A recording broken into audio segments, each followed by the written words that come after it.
Iniwan niya ang sarili niyang matatandang magulang nang hindi nalalaman na may itinatago pala silang napakalaking mana.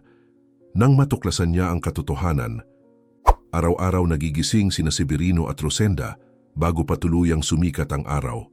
Ang maliit na kwartong tinitirhan nila ay nasa likuran ng bahay, halos nakatago na para bang sila mismo ang pumiling huwag kumuha ng masyadong espasyo. Matagal nang nakapangalan kay Giselle ang bahay, isang bagay na palaging binabanggit ni Severino nang walang pag-aalinlangan na tila ba wala itong malaking halaga. Gayunpaman, hindi nila kailanman naisip na umalis. Para sa kanila, mas mahalaga ang manatiling malapit sa anak kaysa sa anumang dagdag na kaginhawaan. Tahimik na naghahanda si Rosenda ng kape. Palaging ginagamit ang parehong mga tasa, habang si Severino naman ay maingat na tinutupi ang kumot na para bang ang kilos na iyon ay paraan ng pagsasabi na hindi siya pabigat. Sa isang sandali, tumingin si Rosenda sa paligid at marahang nagsabi, "Mayroon na tayo ng lahat ng kailangan natin. Ang sobra ay nagiging pasanin." Sumang-ayon si Severino at tumugon, habang maayos siya, wala nang ibang mahalaga. Ang kanilang araw-araw na buhay ay minarkahan ng matinding pagtitipid. Hindi dahil sa malinaw na pangangailangan, kundi dahil sa sariling pasya. Walang nasasayang, walang binibiling hindi pinag-iisipan. Kapag mahimbing pa ang tulog ni Giselle, nauupo silang dalawa sa mesa sa kusina at halos hindi nagsasalita. Ngunit kapag nagsasalita man, palagi silang bumabalik sa iisang punto. "Lahat ng ginawa natin ay para sa kanya," sabi ni Rosenda isang umaga. Tumango si Severino at idinagdag, "Ang pera ay hindi para ipagmalaki, kundi para magbigay proteksyon." Pagkatapos noon, bumabalik ang katahimikan na para bang iyon ay isang katotohanang hindi na kailangang ulit-ulitin. Si Giselle naman ay lumaki sa bahay na iyon na tila ba ang lahat ay likas nang nakalaan para sa kanya. Doon siya lumaki, nakita niyang tumanda ang mga magulang sa parehong espasyo at hindi niya kailanman kinuwestiyon kung bakit patuloy silang nakatira kasama niya. Para kay Giselle, normal lang ang lahat. Kapag may nasisira, inaayos ni Severino. Kapag nagkukulang ang pera sa katapusan ng buwan, inaayos ni Rosenda ang mga bayarin ng walang reklamo. Hindi kailanman nagtanong si Giselle kung paano nila nagagawa iyon. Tinatanggap niya lamang. Ngunit nitong mga huling panahon, nagsimulang maging sagabal ang ganitong pagsasama para kay Alfredo na mas madalas nang pumupunta sa bahay. Hindi nagtagal at ipinakita ni Alfredo na hindi niya gusto ang palagiang presensya ng mga biyenan. Sa simula, pahapyaw lamang ang mga komento, halos nakatago. "Sa tingin ninyo, hindi ba oras na para magkaroon kayo ng mas maraming pribadong espasyo?" sabi niya isang gabi habang tumitingin sa paligid. Sinubukan ni Giselle na pagaanin ang sitwasyon at sumagot. Dito na sila nakatira mula pa noon, hindi naman naging problema. Umiling si Alfredo at mariing sinabi, "Pero ngayon, sayo na ang bahay. Kailangan ninyong pag-isipan yon." Tahimik na nakinig si Severino, kunwaring hindi napapansin ang tensyon, habang si Rosenda ay tahimik na iniligpit ang mga tasa sa mesa. Habang lumilipas ang mga araw, naging mas tuwiran ang mga sinasabi ni Alfredo. Kapag maagang nagigising si Rosenda at may ingay sa kusina, nagkokomento siya, parang hindi kailanman nagpapahinga ang bahay na ito. Kapag nauupo si Severino sa sala upang manood ng telebisyon sa gabi, bigla niyang sasabihin, "Minsan nakakalimutan kong ang lugar na ito ay para sa isang mag-asawang adulto." Nagsimulang makaramdam ng hindi komportable si Giselle, ngunit iniiwasan niyang makipagtalo. Sa isang mas tensyonadong usapan, diretsahang sinabi ni Alfredo, "Hindi mo ba napapansin na nagpapakita silang mahina para lang hindi umalis dito?" Depensibong sumagot si Giselle, "Mga magulang ko sila." Sumagot si Alfredo, "Hindi ibig sabihin yan na kailangan mong manatiling nakakadena sa kanila."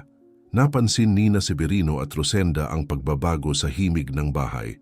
Mas maaga na silang nagkukulong sa kanilang kwarto, mas kaunti ang sinasabi at sinisikap na halos hindi gumamit ng mga karaniwang espasyo. Sa isang sandali, marahang sinabi ni Severino sa asawa, "Baka nakakaabala na tayo." Napabuntong hininga si Rosenda at sumagot, "Hindi naman natin kailanman gustong maging sagabal." Gayunpaman, may mga detalye na hindi tugma sa imahe ng kahinaan na ipinapakita nila. Nagtatago si Severino ng isang lumang folder na may mahahalagang dokumento sa isang ligtas na lugar. Si Rosenda naman ay may isang kwadernong puno ng detalyadong tala ng mga bayarin, mga numerong hindi aakalain mula sa isang taong tila bilang na bilang ang bawat barya. Sa kabila nito, patuloy silang namumuhay ng simple. Nagsimulang tingnan ni Giselle ang mga magulang sa ibang paraan. Napapansin niya ang kanilang simpleng pananamit, ang paulit-ulit na mga gawi, ang palagiang presensya nila sa loob ng bahay na ngayon ay itinuturing na kanya. Sa isang mahirap na pag-uusap, maingat niyang sinabi, "Baka mas mabuti kung mag-isip kayo ng isang mas tahimik na lugar para sa inyo lang." Nanahimik si Rosenda ng ilang segundo bago sumagot, "Dito kami palaging nanatili dahil ayaw naming mapalayo sayo." Idinagdag ni Severino, "Palagi namang sayo ang bahay na ito. Nanatili lang kami dahil inakala naming ang pagiging malapit ay isa ring anyo ng pag-aalaga." Hindi sumagot si Giselle, ngunit halatang halata ang kanyang pagkailang. Nang ikwento niya ang usapan kay Alfredo, lalo itong tumigas ang kanyang paninindigan. "Kita mo, hindi nila alam kung paano bumitaw," sabi niya.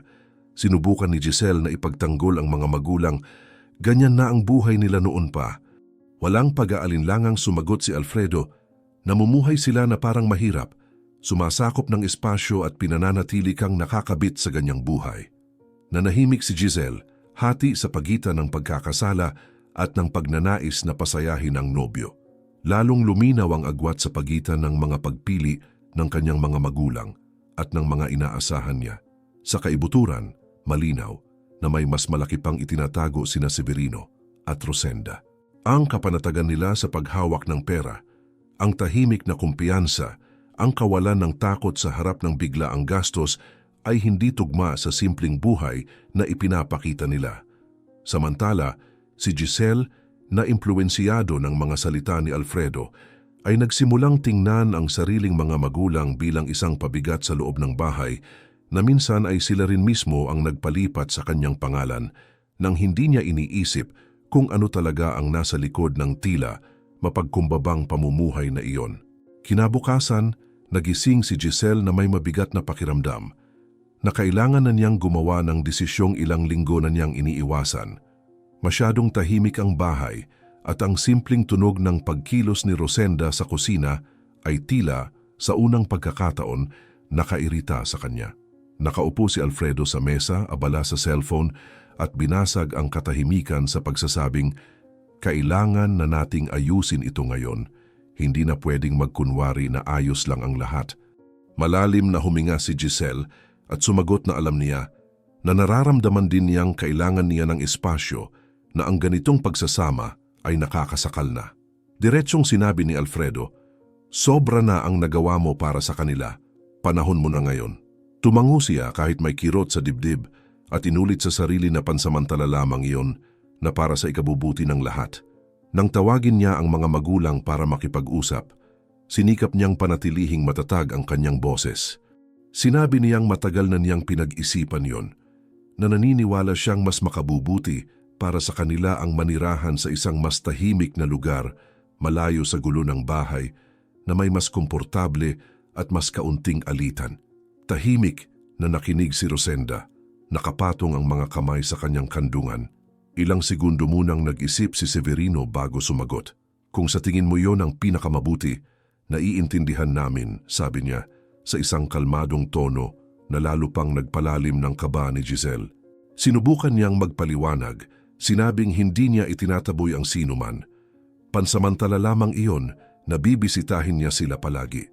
Tumugon lamang si Rosenda, "Ayaw naming maging pabigat." Mabilis na tumanggi si Giselle, sinabing hindi iyon ang ibig niyang sabihin, na kailangan lamang niyang ayusin ang kanyang buhay. Tinapos ni Severino ang usapan sa pagsasabing, "Kung ganoon, gawin natin kung ano ang sa tingin mo ay tama." Tahimik ang biyahe patungo sa tuluyan. Nagmamaneho si Giselle habang pilit na kinukumbinsi ang sarili na tama ang kanyang ginagawa. Paulit-ulit niyang sinasabi sa isip na karapat-dapat sa pahinga ang kanyang mga magulang, na ang simpleng lugar na iyon ay sapat, na hindi iyon pag-abandona, kundi pag-aalaga. Si Alfredo sa upuan sa tabi niya ay nagkomento na iyon ay isang kinakailangang hakbang para siya ay lumago. Sina Severino at Rosenda ay nakatanaw lamang sa bintana. Pinagmamasdan ang kalsada na para bang tanggap na nila ang kanilang kapalaran bago pa man makarating. Nang iparada nila ang sasakyan, agad bumaba si Giselle na para bang nais na niyang matapos kaagad ang lahat. Simple ang tuluyan, may maliliit na kwarto at mga muebles na luma na. Magalang na nagpasalamat si Rosenda, sinabing ayos lang ang lahat.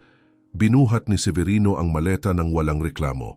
Sa loob ng kwarto, sinubukan ni Giselle na ayusin ang ilang gamit.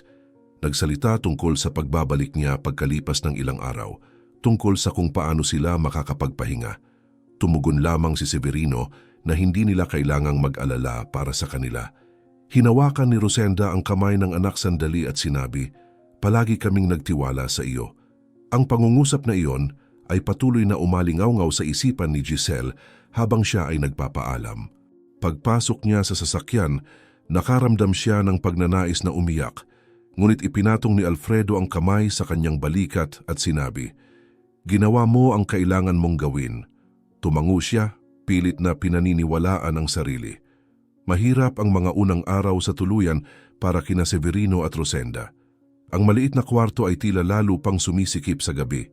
Nahihirapang matulog si Rosenda, naninibago sa mga tunog at sa kawalan ng pamilyaridad. Nakaramdam ng pananakit ng likod si Severino dahil sa matigas na kama, ngunit hindi siya nagreklamo. Sa ilang sandali, pabulong na sinasabi ni Rosenda, "Hindi ko akalaing ganito ang kahahantungan natin." Sumasagot si Severino na hindi iyon katapusan ng anuman, na isa lamang itong yugto. Gayunman may tahimik na kalungkutan sa paligid.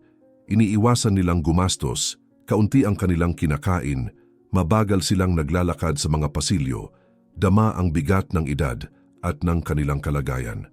Bumalik si Giselle sa bahay na pilit pinananatili ang anyo ng kapanatagan. Pinuri ni Alfredo ang kanyang naging pasya, sinabing mas magaan na ngayon ang bahay. Sa mga unang araw, naniwala pa si Giselle doon. Inayos niya ang mga aparador, inilipat ang ilang muebles. Sinubukang samantalahin ang bagong rutina. Kapag naiisip niya ang mga magulang, sinasabi niya sa sarili na maayos sila, na bibisitahin niya sila sa lalong madaling panahon. Ngunit lumipas ang mga araw at patuloy na naipagpaliban ang mga pagbisita. Kapag tumatawag si Rosenda, minamadali ni Giselle ang pagsagot, sinasabing abala siya. Kapag binabanggit ni Severino ang ilang kahirapan, sinasagot niya na aayusin niya iyon sa ibang pagkakataon. Unti-unti, nagsimula siyang magbawas ng maliliit na gastusin, ipinapaliwanag na kailangan niyang ayusin ang kanyang pananalapi. Sa tuluyan, napansin ni Severino ang pagbabago. Pumapaikli ang mga tawag, nagsimulang maantala ang perang ipinapadala. Sinubukan ni Rosenda na huwag ipahalata, ngunit dama niya ang pagkawala ng dignidad sa bawat detalye. "Naging isang istorbo tayong obligasyon," sabi niya isang gabi. Ilang sandali munang nanahimik si Severino bago sumagot, "Marahil ganun na talaga noon pa, ayaw lang nating makita." Sa kabila ng sakit, may bahid ng pagtanggap sa kanilang kilos na para bang bahagi iyon ng isang landas na matagal na nilang alam. Nagsandalan sila sa isa't isa, pilit pinananatili ang rutina. Kahit na ang lahat sa paligid ay tila banyaga, si Giselle naman ay nagsimulang makaramdam ng isang uri ng ginhawa na may halong pagkakasala. Kapag tinatanong ni Alfredo kung hindi ba niya dapat dalawin ang mga magulang, sinasagot niya na kontrolado ang lahat. Maayos sila, sabi niya, higit para kumbinsihin ang sarili kaysa ang iba. Pinatitibay ni Alfredo ang ideya na kailangan niyang isipin ang kanilang kinabukasan, na hindi niya maaaring pasanin ang lahat. Unti-unting naniwala si Giselle na siya ay tunay ng malaya, kahit na sa kaibuturan ng kanyang loob ay alam niyang may mataas na kapalit ang kalayaang iyon.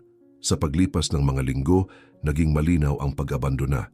Nanatili sina Severino at Rosenda sa tuluyan, hinaharap ang mga pisikal na limitasyon, ang pag-iisa at isang buhay na lalong nagiging makitid. Si Giselle malayo ay pinananatili ang isang pilit na kapanatagan. Niloloko ang sarili na maayos na ang lahat. Ang hindi niya napagtanto ay ang pasyang ginawa upang siya ay makalaya ay nagsisimula pa lamang magbunyag ng mga kahihinatnan nito.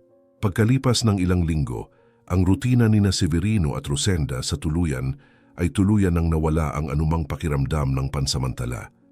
Ang lugar ay hindi lamang simple, ito ay pangkomunidad, hinahati sa iba pang mga taong dumating din doon dahil sa kawalan ng pagpipilian. Palaging puno ang mga pasilyo, magkakasalo ang mga banyo, at ang katahimikan ay hindi kailanman ganap na umiiral. Mas matindi nang naramdaman ni Rosenda ang bigat ng edad. Isang umaga, nakaupo sa makitid na kama, mahina niyang sinabi, "Hindi ko na kayang magkunwaring isa lang itong yugto." Ilang sandali siyang tiningnan ni Severino ang paligid bago sumagot ng matatag, "Kung ganoon, hindi ito magiging ganoon." Ang pangungusap na iyon ang nagmarka ng simula ng isang pasyang matagal nang ipinagpapaliban.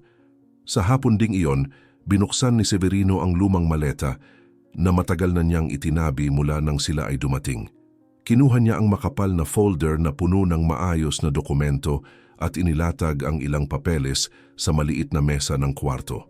Tahimik na nagmamasid si Rosenda. "Iningatan natin ito sa loob ng maraming dekada," sabi niya.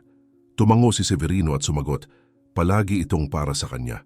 Malalim na huminga si Rosenda bago sabihin, ngunit pinili niya ang ibang landas. Ang katahimikan na sumunod ay hindi galit, kundi pagkilala sa katotohanan. Dahan-dahang isinara ni Severino ang folder at mahinahong nagsalita, "Kung ganoon, ngayon tayo naman ang pipili ng atin." Sa unang pagkakataon mula nang dumating sila sa tuluyan, walang pagtanggap na may pagsuko sa pasyang iyon, kundi malinaw na pag-unawa. Sa mga sumunod na araw, nagsimula silang umalis ng mas maaga, mag-asikaso ng mga bagay, at bumisita sa mga lugar nang hindi nagpapaliwanag sa kanino man. Tahimik na sinabi ni Rosenda, "Pinalaki namin siya na naniniwalang ginastos ng mga lolo't lola ang lahat para hindi siya lumaking umaasa sa pera." Dinagdagan ni Severino, "At ngayon kailangan niyang matutunan na ang bawat desisyon ay may kapalit." Hindi sila nagsalita tungkol sa parusa o paghihiganti. Ang pinag-uusapan nila ay mga hangganan. Doon mismo, nagpasya silang wala nang itatabing anuman para sa anak. Hindi dahil sa galit, kundi dahil naunawaan nilang ang patuloy na pagprotekta sa isang taong piniling lumayo ay pag-extend lamang ng isang pagkakamali. Makalipas ang maikling panahon, tahimik na umalis sina Severino at Rosenda sa paupahang tinutuluyan. Wala silang pinagsabihan, nagpasalamat lamang sa panahong ginugol doon at nagpatuloy sa kanilang landas. Gamit ang perang naipon nila sa buong buhay, bumili sila ng isang malaking at kaakit-akit na bahay sa isang tahimik na lugar. May hardin sa harap at maluluwag na espasyo, ngunit walang labis na karangyaan. Walang lantad na luho, tanging ginhawa at dignidad. Dahan-dahang naglakad si Rosenda sa mga silid, hinahaplos ang mga pader, na para bang kailangan niyang tiyaking totoo ang lahat. "Pwede sana nating ginawa ito noon," sabi niya. Kalma namang sumagot si Severino, "Pwede, pero hindi pa iyon ang tamang panahon." Nagsimula ang bagong rutina ng simple. Patuloy pa rin silang gumigising ng maaga, nagkakape ng magkasama, at nananatiling matipid, ngunit wala na ang palagiang pakiramdam ng kakapusan. Inalagaan ni Rosenda ang hardin, habang inayos ni Severino ang isang maliit na opisina kung saan inilagay niya ang mga dokumentong dati nakatago. Sa isang tahimik na pag-uusap, sinabi ni Rosenda, "Nakakapanibago gumamit ng pera nang hindi iniisip siya." Walang pag-aalinlangang sumagot si Severino. "Mas magiging kakaiba kung patuloy tayong mabubuhay na parang wala tayong pagpipilian." Sa unang pagkakataon matapos ang mahabang panahon, kapwa sila tila payapa sa sarili nilang mga desisyon. Ilang araw matapos silang makalipat sa bagong bahay, nagmungkahi si Rosenda ng isang hindi inaasahang ideya. "Hindi natin pwedeng basta isara ang pahina ng hindi lumilingon," sabi niya. Tinanong ni Severino kung ano ang nasa isip niya at buong tatag niyang sagot, "Bumalik tayo roon." Bumalik sila sa komunal na paupahan, dala ang isang malaking donasyon, sapat upang mapanatiling bukas ang lugar sa loob ng mahabang panahon. Wala silang talumpati, wala silang hinanap na pagkilala. Iniwan lamang nila ang halaga at mahinahong pinuna ng resibo. Sa bahagi ng address, isinulat ni Severino ang bagong tirahan ng walang pag-aatubili. Napatingin si Rosenda at nagkomento, Kung gugustuhin niya tayong hanapin, alam na niya kung nasaan tayo. Tumango si Severino ngunit sumagot kung gugustuhin niya. Samantala, nagsimulang harapin ni Giselle ang tunay na mga paghihirap.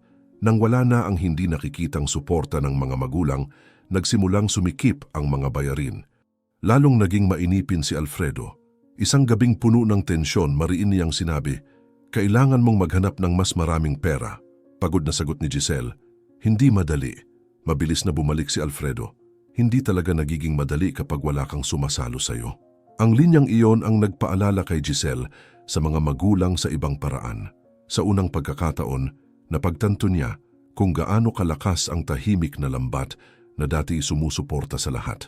Makalipas ang ilang araw, habang nag-aayos ng mga lumang drawer, muling natagpuan ni Giselle ang mga dokumentong walang saysay sa kanya. Mga lumang petsa, pangalan ng mga lolo't lola, at mga papeles na sumasalungat sa kwentong lahat ay nagastos na. Dinala niya ang mga ito kay Alfredo at litong-lito sinabi, hindi ito tugma sa palagi nilang sinasabi. Mabilis na sinuri ni Alfredo at sumagot, alinman sa nagsinungaling sila o may itinago. Nanatiling umuukil-kil ang ideyang yon sa isipan ni Giselle. Naalala niya ang kapanatagan ng mga magulang, ang paraan ng hindi nila kailanman pagpanik at ang tahimik na pagtanggap nang maiwan sila sa paupahan. Sa bagong bahay, sinabi ni Severino kay Rosenda na maaaring magsimula ng maghinala ang kanilang anak. Maingat na sagot ni Rosenda, matutuklasan niya iyon sa sarili niyang panahon. Dinagdagan ni Severino, at kapag nalaman niya, hindi niya masasabi na hindi natin siya binalaan. Alam nilang ang desisyong gamitin ang pera para sa kanilang sarili ay magbabago ng lahat, ngunit wala silang ipinakitang pagsisisi. Sa halip, may pakiramdam ng huling katarungan sa pagpiling iyon. Mag-isa si Giselle ng gabing iyon, muling tiningnan ang mga dokumento at pabulong na sinabi sa sarili, hindi pala kayo kailanman naging mahirap. Hindi pa ganap ang revelasyon, ngunit sapat na upang yumanig sa lahat ng kanyang pinaniwalaan. Hindi niya alam sa sandaling iyon, iniwan na nina Severino at Rosenda ang buhay ng kakapusan at sinimulan ng isang bagong yugto, isa na hindi na umiikot sa anak, kundi sa sarili nilang mga pagpili at ang bunga nito ay malapit nang abutin siya. Ngayon, isang mabilis na paghinto. Upang patuloy naming maihatid ang mga kwentong ito ng libre, hinihiling namin na isaalang-alang mong mag-like at mag-subscribe sa channel. Magkomento ng pariralang singil ng buhay sa comments. Maraming salamat at ipagpapatuloy natin ang kwento. Ilang araw pagkatapos nagpasya si Giselle na pumunta sa komunal na paupahan. Ang ideya ay bunga ng pagkabalisa kaysa pangungulila. Kailangan niyang tiyakin kung maayos ang kalagayan ng mga magulang, ngunit gusto rin niya ng mga sagot. Pagdating niya, nagtaka siya na hindi niya nakita si Severino na nakaupo malapit sa entrada, ni si Rosenda na dahan-dahang naglalakad sa pasilyo gaya ng palagi niyang iniisip. Lumapit siya sa counter at nagtanong tungkol sa dalawa. Binuklat ng receptionist ang isang kwaderno, sinuri ang ilang tala at natural na sumagot, wala na sila rito. Umalis sila ilang araw na ang nakalipas. Kumunot ang noo ni Giselle at tinanong kung saan sila nagtungo. Ipinaliwanag ng babae na ang mag-asawa ay nagbigay ng isang bukas palad na donasyon sa paupahan, nagpasalamat sa panahong nanatili sila roon at sa resibo ay nag-iwan ng isang address para sa koreo. Kung gusto mong isulat, nandito lahat, sabi niya. Itinutulak ang papel patungo kay Giselle. Umalis si Giselle dala ang nakatiklop na papel at may kakaibang bigat sa dibdib. Hindi pamilyar ang address. Sa biyahe, sinubukan niyang isipin kung anong uri ng lugar iyon. Paulit-ulit na sinasabi sa sarili na marahil ay simple lamang, baka isang maliit na bahay sa isang liblib na lugar. Pagdating niya, kinailangan niyang huminto ng ilang segundo bago bumaba ng sasakyan. Ang bahay sa harap niya ay malaki, kaakit-akit, maayos na inaalagaan. May organisadong hardin at tahimik na anyo. Walang labis, ngunit napakalayo sa imahe ng kahinaan na palagi niyang iniuugnay sa mga magulang. Walang saysay ito, bulong niya sa sarili bago pindutin ang doorbell. Si Rosenda ang nagbukas ng pinto. Nang makita ang anak, nanatiling kalmado ngunit halatang nagulat ang kanyang mukha. Dumating ka, sabi niya, binibigyan ng espasyo si Giselle para pumasok. Sumunod na lumitaw si Severino. nakasandal sa hamba ng pinto, tahimik na nagmamasid. Pumasok si Giselle, tumingin sa paligid, napansin ang mga bagong kasangkapan, ang lawak ng mga espasyo at ang pag-aalaga sa bawat detalye. Sinikap niyang itago ang pagkabigla at mahinahong nagkomento, "Mukhang maayos na kayo rito." Walang emosyon ang sagot ni Severino. "Nabubuhay kami sa paraang sa tingin namin ay tama." Umupo si Giselle sa sofa, pinag-krus ang mga kamay, at nagtanong ng hindi agad dumidiretso, "At ang paupahan, bakit kayo umalis doon?" Payak ang sagot ni Rosenda, "Dahil hindi na iyon ang aming lugar." Nagpatuloy ang pag-uusap sa maingat na himig. Paligoy-ligoy si Giselle sa paksa. Nagtatanong ng hindi direkta, binabanggit ang mga paghihirap, nagsasalita tungkol sa mga gastusin, umaasang may lalabas na reaksyon. "Sa palagay ko malaki ang nagastos sa lahat ng ito," sabi niya sa isang sandali, habang tumitingin sa paligid. Matatag na sumagot si Severino, "Alam namin kung paano alagaan ang kung ano ang amin." Ipinilit ni Giselle, sinasabing hindi niya kailanman inakala na may kakayahan sila para sa ganoon. Kalmadong tumugon si Rosenda, hindi ka kailanman nagtanong.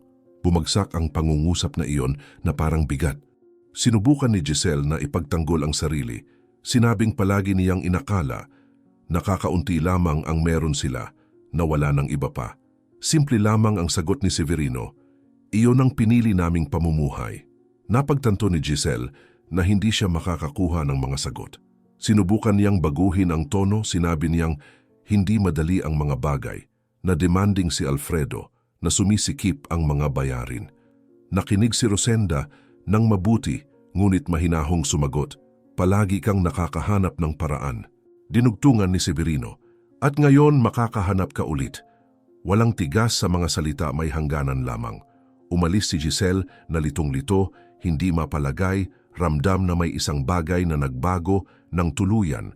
Hindi nagtagal, dumating ang pagbagsak ng sabay-sabay. Umuwi si Giselle ng mas maaga kaysa karaniwan at natagpuan ang apartment na walang laman. Naglaho ang mga gamit ni Alfredo. Mga damit, personal na bagay, mga dokumento, hindi sumasagot ang kanyang cellphone. Nagsimulang hanapin ni Giselle ang mga card, ang pitaka, ang mga sobre kung saan siya nagtatabi ng pera. Lahat ay nawala. Naupo siya sa sahig ng sala, tuliro at malakas na sinabi, "Hindi ito maaaring nangyayari." Sinubukan niyang tawagan ito ng paulit-ulit. Walang sagot. Unti-unting pumasok ang katotohanan. Umalis si Alfredo, nadala ang lahat ng mayroon siya. Magulo ang mga sumunod na araw. Hinarap ni Giselle ang mga totoong paghihirap sa unang pagkakataon. Mga bayaring nahuli, kakulangan ng pera para sa pangunahing pangangailangan, mga gabing walang tulog. Sinubukan niyang kumbinsihin ang sarili na siya ay biktima, na nalinlang siya, na karapat-dapat siyang tulungan. Naalala niya ang mga magulang. Pagkatapos mag-atubili, bumalik siya sa bahay nila.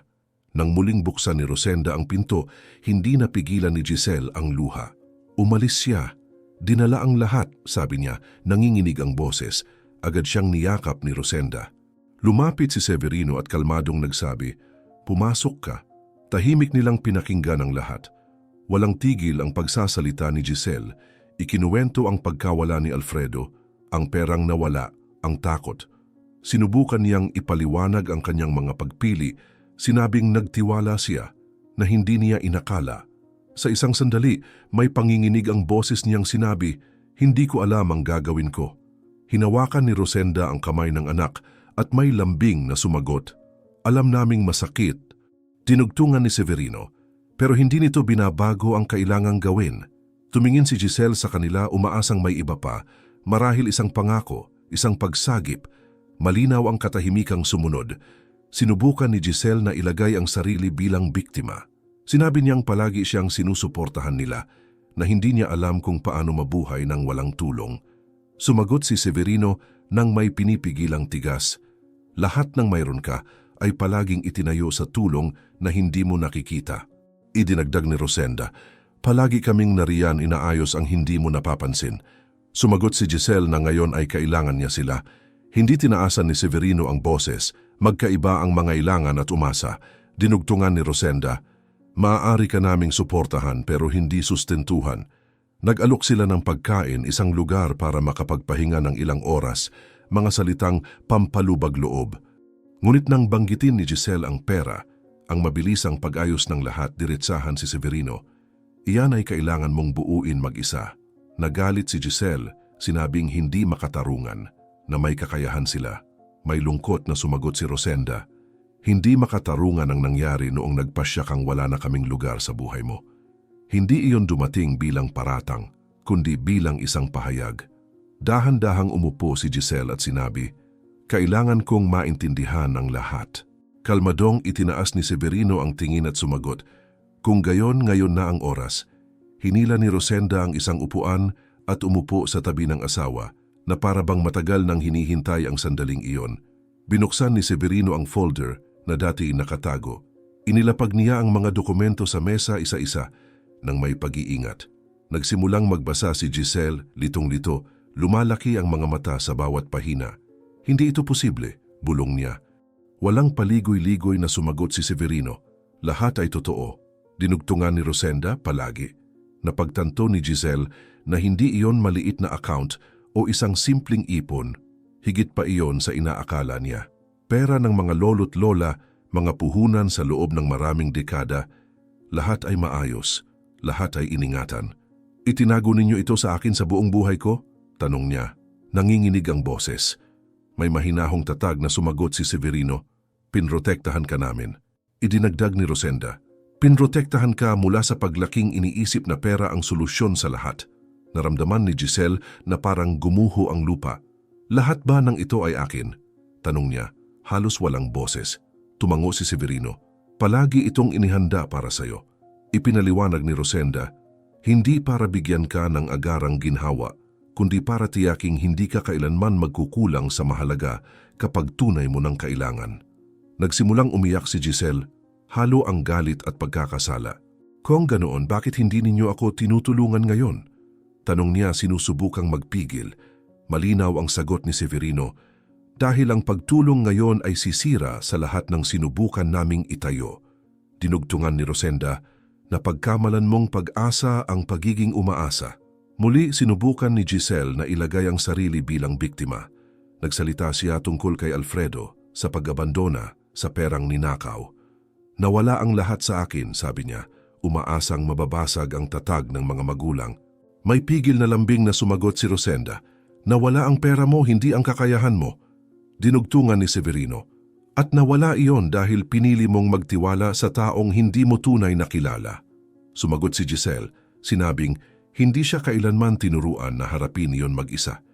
Hindi tinaasan ni Severino ang boses, "Tinuruan ka, hindi mo lang kinailangang gamitin." Bumigat ang pangungusap, ngunit totoo.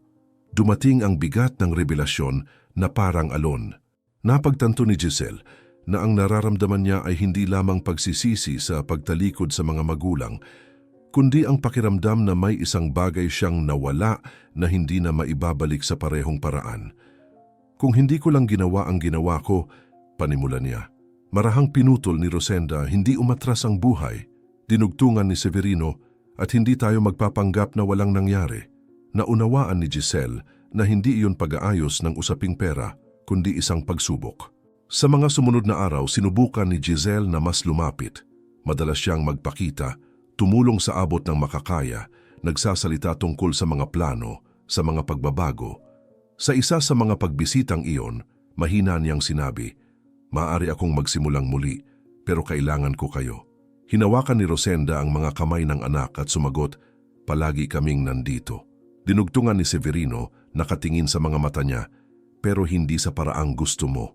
Tinanong ni Giselle kung ano ang ibig sabihin noon. Diretsahan si Severino, "Ibig sabihin hindi ka namin sustentuhan." Idinagdag ni Rosenda, "Hindi ngayon at hindi rin sa hinaharap." Habang sinusubukan ni Giselle na ayusin muli ang kanyang buhay, nagsimulang gamitin ni Severino at Rosenda ang bahagi ng pera ng simple at may kamalayan. Gumawa sila ng maliliit na pagbabago sa bahay, pinalitan ng mga lumang muebles ng mas komportable, at kumuha ng tulong para sa hardin. Walang kapansin-pansin, walang labis. Isang tahimik na hapon, nagkomento si Rosenda, "Nakakapanibago na gawin ito ngayon, Ngumiti ng bahagya si Severino at sumagot, "Mas kakaiba ang mabuhay na parang wala tayong pagpipilian." Sa unang pagkakataon, tila pinahahalagahan nila ang matagal nilang iningatan, hindi bilang luho, kundi bilang pagkilala sa sarili nilang kasaysayan. Pinagmamasdan yon ni Giselle na may halong damdamin. Sa isang sandali sinabi niya, "Pwede sana ninyong nabuhay ng ganito noon." Sumagot si Severino nang walang pagsisisi, "Pinili naming huwag mabuhay." Dagdag ni Rosenda, "Piniling maghintay." Napagtanto ni Giselle na ang perang iyon ay hindi kailanman naging gantimpala o karaniwang mana. Isa itong pananagutan na hindi pa siya handang tanggapin. Sinubukan niyang makipagtalo, sinabing kailangan niya ng mas madaling panibagong simula. Matatag na sumagot si Severino, "Ang madaling simula ay walang binabago." Sa isang huling pag-uusap sa panahong iyon, diretsahang tinanong ni Giselle kung magkakaroon ba siya balang araw ng access sa perang iyon. Malalim na huminga si Rosenda bago sumagot, "Kapag napatunayan mong hindi mo ito kailangan." Dagdag ni Severino, "Kapag kaya mo nang tumayo sa sarili mong paa nang hindi kami sinisisi." Nanahimik si Giselle na uunawaan na walang puwang para sa negosasyon. Ang pagsubok ay hindi tungkol sa pera, kundi sa karakter at pagiging handa. Pag-alis niya sa bahay ng mga magulang ng gabing iyon, may naramdaman si Giselle na iba sa dating desperasyon. May sakit, oo, ngunit may linaw din. Ang katotohanan tungkol sa mana ay hindi dumating bilang kaligtasan, kundi bilang salamin. Sina Severino at Rosenda nang isara ang pinto ay nagpalitan ng tahimik na tingin, batid na ginawa nila ang pinakamahirap. Ang magmahal sa sandaling iyon ay nangangahulugang hindi pagbigyan. At si Giselle, kahit may pag-aatubili, ay nagsisimulang maunawaan na ang lahat ng tunay niyang magkakaroon mula roon ay kailangang itayo ng sarili niyang mga kamay. Pagkalipas ng ilang buwan, ang buhay ni Giselle ay hindi nakahawig ng dati. Nakatira siya sa isang maliit at payak na lugar na may kakaunting muebles pinili dahil sa pangangailangan at hindi sa gusto. Maaga siyang gumigising araw-araw, naghahanda ng sariling kape at umaalis para magtrabaho ng walang pagmamadali, ngunit hindi nahuhuli. Ang trabaho ay hindi komportable ni kaakit-akit, ngunit ito ay marangal at sapat upang matustusan ang mga pangunahing gastusin. Sa ilang sandali habang binibilang ang pera sa katapusan ng buwan, nakakaramdam siya ng bigat sa dibdib sa pag-alala na noon ay hindi niya kailangang gawin iyon. Gayunman humihinga siya ng malalim at sinasabi sa sarili, "Ganito na ngayon." Wala nang ibang aayos para sa kanya. Unti-unti, nagsimulang maunawaan ni Giselle ang halaga ng mga hangganan. Natutunan niyang tumanggi sa mga hindi kailangang gastos at tanggapin na may mga kagustuhang kailangang maghintay. Sa ilang gabi nakaupo mag-isa, iniisip niya ang mga magulang at nakararamdam ng halong pangungulila at hiya. Matagal bago siya nagkaroon ng lakas ng loob na bumalik at bumisita ng mas madalas, hindi upang humingi, kundi upang maging naroon. Kapag dumarating siya sa kanilang bahay, hindi na siya pumapasok na may inaasahan. Nauupo siya, nakikinig, tumutulong sa abot ng makakaya. Sa isa sa mga pagbisitang iyon, sinabi niya ng taus-puso, "Sinusubukan kong gawin itong iba." Bahagyang ngumiti si Rosenda at sumagot, "Nakikita namin."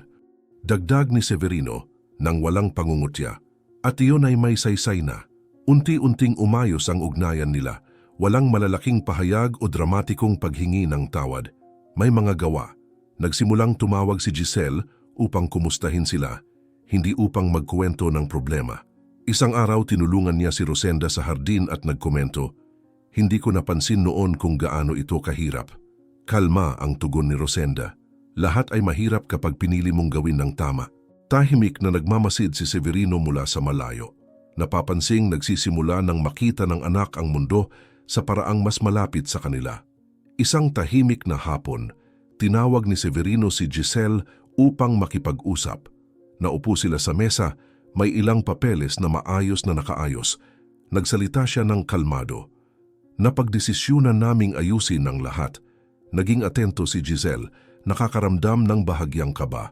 Ipinaliwanag ni Rosenda, "Hindi ito tungkol sa pagbibigay sa iyo ng anuman ngayon."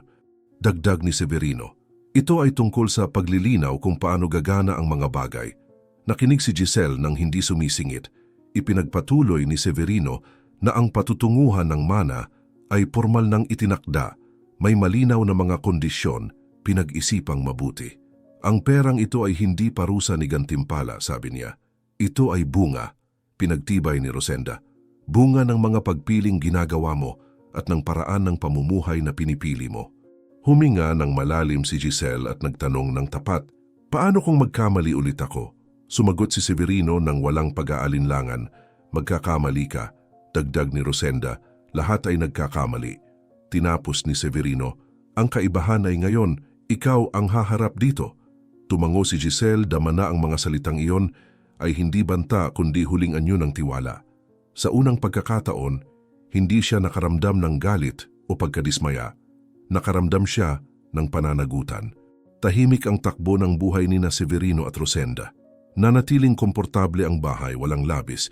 Pinahahalagahan nila ang maliliit na bagay, mga paglalakad sa umaga, mga hapagkain ng walang pagmamadali, mahahabang usapan sa pagtatapos ng araw.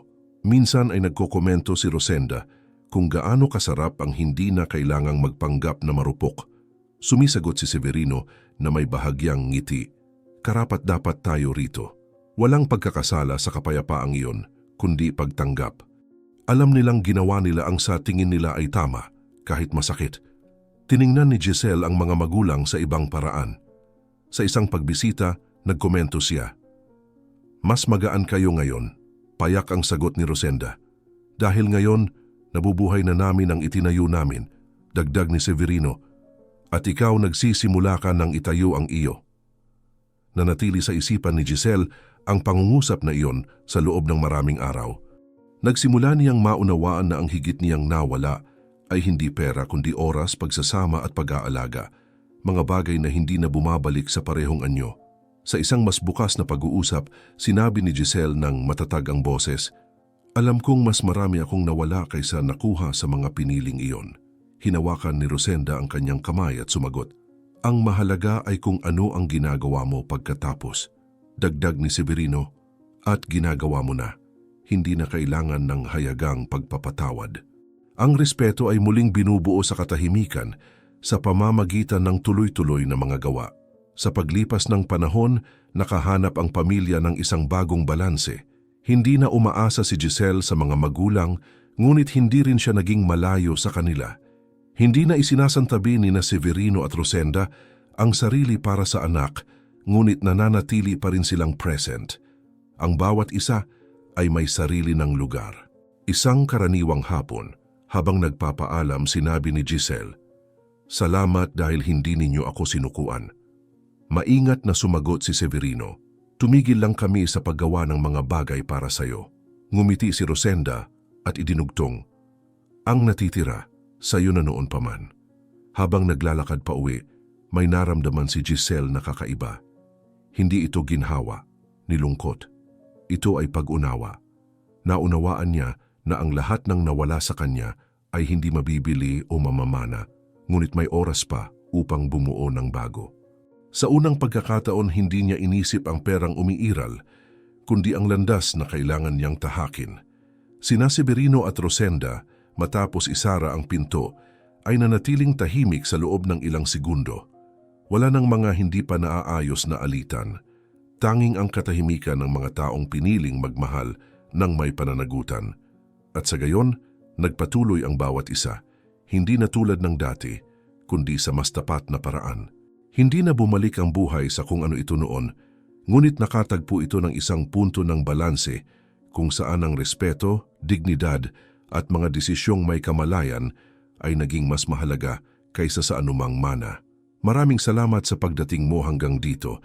May inihanda kaming isa pang espesyal na kwento para sa iyo na lumalabas na sa iyong screen ngayon mismo, i-click mo lang para mapanood. Sa mundong napakaraming sakit ang dumaraan ng tahimik, pinili mong makinig hanggang sa huli. Kung may naantig sa iyo ang kwentong ito, mag-subscribe ka. Malaking tulong ito para patuloy kaming makapaghatid ng mga totoong salaysay na karapat-dapat ikwento. Isulat sa mga komento kung saan ka nanonood. At kung maaari, ibahagi mo ito. Maaaring mukhang maliit, Ngunit ang pagpapalaganap ng isang kwento ng pagbangon ay pagpapalaganap din ng pag-asa.